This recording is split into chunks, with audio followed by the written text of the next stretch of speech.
જય માતાજી, મારા નવા બ્લોગમાં તમારું સ્વાગત છે।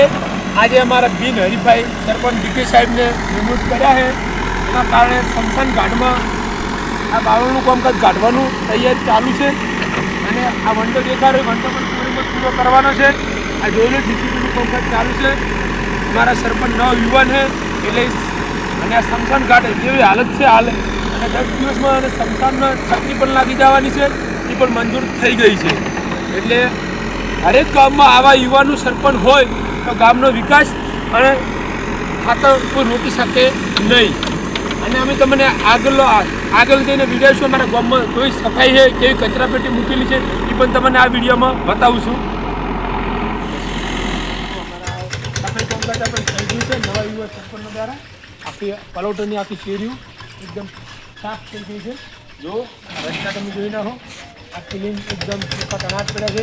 આવા સરપંચની જરૂર હતી અને ઠેઠ ગોમ સુધી સફાઈ કામકાજ ચાલુ છે। ગોમમાં પણ કચરાપુટી મૂકી છે એ પણ તમને બતાવીશું અમે। ચાલો મિત્રો, અમે ગામમાં આવી ગયા છીએ।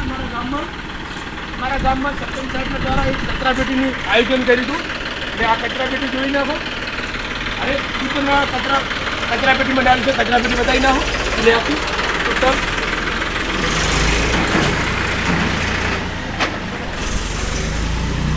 આ અમારું ગામમાં પંચાયતનું કામ કરતું ચૂપ હરેક દુકાને કચરાપેટી મૂકવામાં આવશે।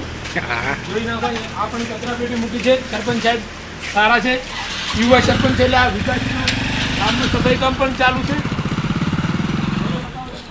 કચરો પડ્યો હોય કચરાપેટીમાં નાખો એટલે ગામમાં સારી સફાઈ છે, સારું વર્તન છે। ચાલો અમે તમને બતાવીશું આ ગામના પંચાયત કોઈ પાઇપ જૂની નાખેલી હોય લીક થાય તો પણ પંચરનું કામકાજ પણ તાત્કાલિક પાઇપો તરત નખાય, નવી પાઇપો પણ નખાવે છે, પંચર પણ કરાવી નાખાવે છે। એવો અમારે સરપંચ સાહેબ છે યુવા, એટલે આ ગામનો વિકાસ થતો કોઈ રોકી શકશે નહીં।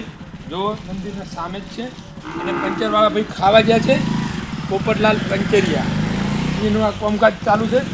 ગામનો વિકાસ થશે। અમારો બ્લોગ કેવો લાગ્યો, સારો લાગ્યો લાઈક અને ફોલો કરજો અને ગામે ગામ શેર કરજો।